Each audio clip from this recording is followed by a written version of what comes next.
perfect warrior, cold and ruthless. I live by my strength alone, uninhibited by foolish emotion. But slowly, over the years, I became one of you. My quest for greatness gradually giving way to this life of mediocrity. Yo, what's up everybody? It's your boy Reggie here, back with you for another video.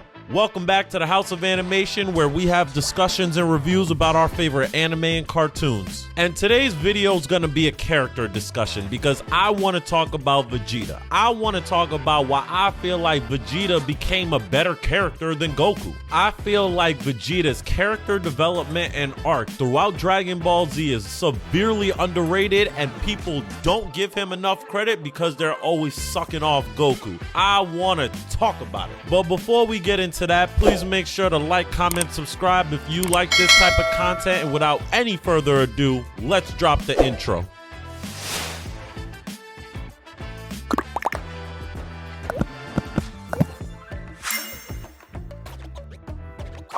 So like I said in the intro, today we're going to be talking about one of the forefathers of anime. Dragon Ball Z is a legendary show, and honestly, I don't even got to tell y'all how legendary it is. But specifically when it comes to Vegeta, Vegeta is my favorite character in Dragon Ball Z. It used to be Gohan, but now it's Vegeta hands down. I like Vegeta as a character because I feel like he also represents me in certain ways. Some of his character themes are so in line with how I view myself, it makes me love Vegeta even more. Now, don't get me wrong, Vegeta has plenty of faults. He definitely has main character syndrome for sure. His ego is through the roof, and let's not forget he did start out evil. But Vegeta's character now, I believe he shows traits of self-improvement, perseverance, ego, and pride, but also reaching your limits and then breaking through those limits. So to understand why I think Vegeta's a better character than Goku, you have to understand the criteria of which I'm judging him with. And specifically, I'm talking about his character development. Character development is defined by the process of building a unique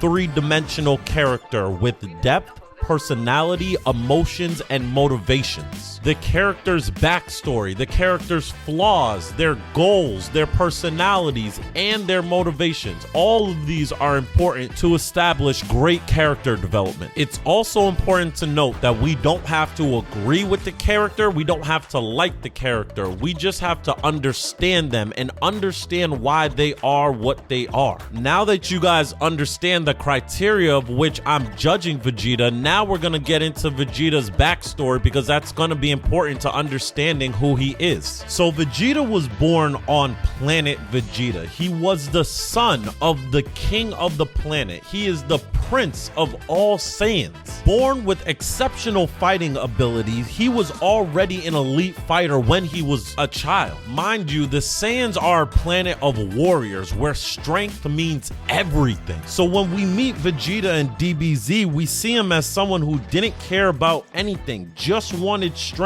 and just wanted to be the best because he wanted that dream of becoming the legendary Super Saiyan. Even after Frieza destroyed his world and there's only a handful of Saiyans left in the universe, once he found out that Raditz died, he didn't even care. He believed Raditz deserved to die because he was weak, and this is our first glimpse of who Vegeta is. Then finally, when Vegeta meets Goku and Goku is beating the shit out of Nappa, Vegeta is floored. This is where Vegeta's reality is first broken because he didn't even believe that someone so weak would be able to challenge them. Now, in the end, Vegeta was clearly much stronger than Goku, even though Goku was able to beat Vegeta with the help of Krillin, Gohan, and Yajirobe. But still, just the fact that Vegeta lost, it hurt his pride. And that pride as a Saiyan is essentially the essence of Vegeta's character. His pride is what carries him through, which what develops his character moving forward. It's important to remember that Vegeta never trained prior to meeting Goku. Saiyans were assessed by their battle level and then placed into certain fighting classes. Their quote-unquote training was essentially the battlefield. As they fought,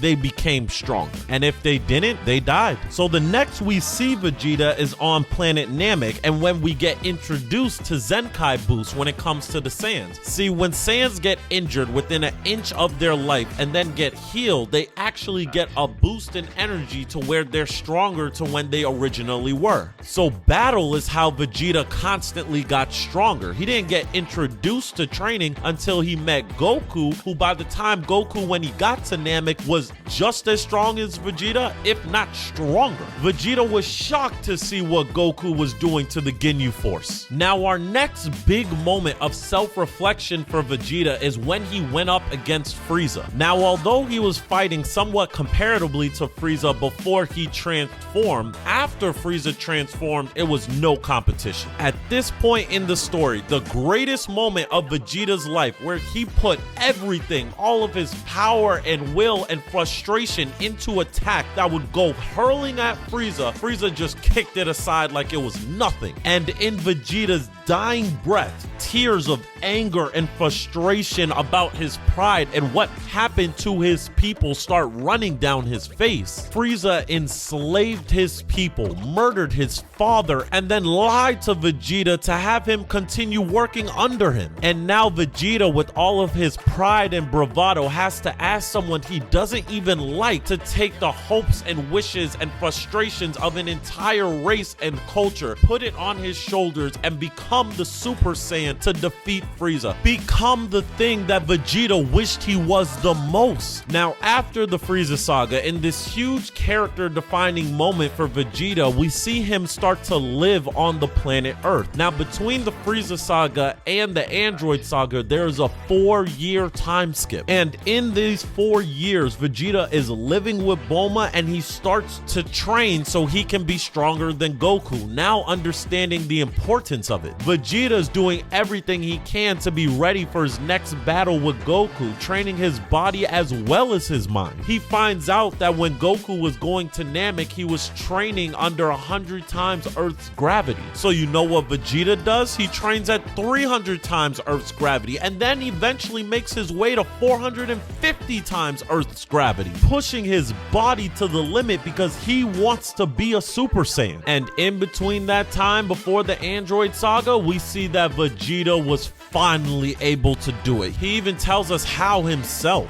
Then something just snapped. Something inside of me.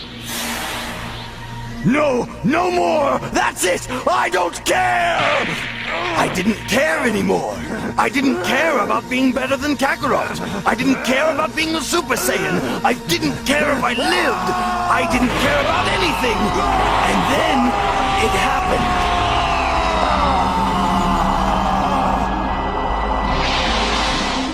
But Vegeta finally becoming a Super Saiyan somewhat reverted him back to his old evil ways, where he would let his pride and his arrogance get out of control. Vegeta was arrogant throughout the entire Android saga leading into the Cell saga. From Android 16 and 17 being able to easily defeat him even when he was in his Super Saiyan form, from being able to let Cell become perfect and then not being able to beat Cell. There wasn't much character development for Vegeta throughout the Android and Cell saga. The only moment was when Future Trunks was killed by Cell, and then Vegeta went into a fit of rage knowing that he couldn't beat Cell, but going out all out against him. Because throughout the entire Cell saga, we didn't really see Vegeta show any type of empathy or fatherly emotion toward his son. But this was the first time we were able to see Vegeta actually care about someone other than himself. Now, the arc where Vegeta got the most development, in my opinion, was in the Buu saga, which takes place 7 years after the Cell saga. After Goku's death from the Cell games, Vegeta still trains, but he lost some of that fire and some of that passion when it comes to it because his rival was gone. And then when Goku comes back, you can see Vegeta start to revert a little bit to his old ways, with that fire being awoken again to be the best. But Vegeta's different now. He's not the same warrior that he was before. Vegeta thinks of himself as weaker, softer, so then he makes a deal with Babidi so that he can lose those inhibitions and fight Goku at his full potential. And in the greatest Dragon Ball speech in the entire show from any character, Vegeta explains how he feels himself. I don't understand. You've never allowed anyone to help you before in your life. Why start now? Because I wanted him to reawaken the evil in my heart. I wanted him to return me to the way I was before. I was the perfect warrior, cold and ruthless. I lived by my strength alone, uninhibited by foolish emotion. But slowly, I became one of you, my quest for greatness gradually giving way to this life of mediocrity. I awoke one day to find that I had settled down, formed a family. That's why I needed Babidi to set me free by releasing the evil in my heart. He has freed me of these petty attachments. Now, with both Vegeta and Goku in their Super Saiyan 2 forms, Vegeta finally beats Goku. Granted, Goku was distracted and then Vegeta took advantage of it, but hey, a win is a win. But after that, Vegeta acknowledges that Goku was right. He's not the same person. He wasn't fully taken over by Babidi and he has changed. Vegeta feels remorseful for the things that he's done and the way that he's acted. Vegeta leaves Goku, hugs his son, and then sacrifices himself in the ultimate explosion to be able to take out Majin Buu. But that's not where his development is completed. His development is completed where he sees Goku in his Super Saiyan 3 form in the other world going off against Kid Buu. He finally admits that Goku is better than him. Perhaps it is my anger that's made me blind to the truth for so long. I see it now. This day has made it all too clear. You're better than me, Kakarot. You are the best. And this is where Vegeta's character development is complete because he finally shows humility. But even though Vegeta's character development is finally complete in this scene, I love Vegeta because he still manages to still be him. Vegeta always wants to try harder, always wants to improve himself and follow his own code. Even in Dragon Ball Super, he wants to save Universe 6 because there's a planet of Saiyans. He becomes Cabba's teacher. He becomes a Super Saiyan god just like Goku, and he also unlocks Ultra Ego where Goku unlocked Ultra Instinct. Vegeta tries hard. He doesn't give up and he holds to his pride and follows his own path. And with all of these reasons, this is why I think Vegeta was always a better character than Goku. But comment below and let me know if you agree. Let me know who your favorite character in Dragon Ball Z was. But with that, I got nothing left for this video. So, peace.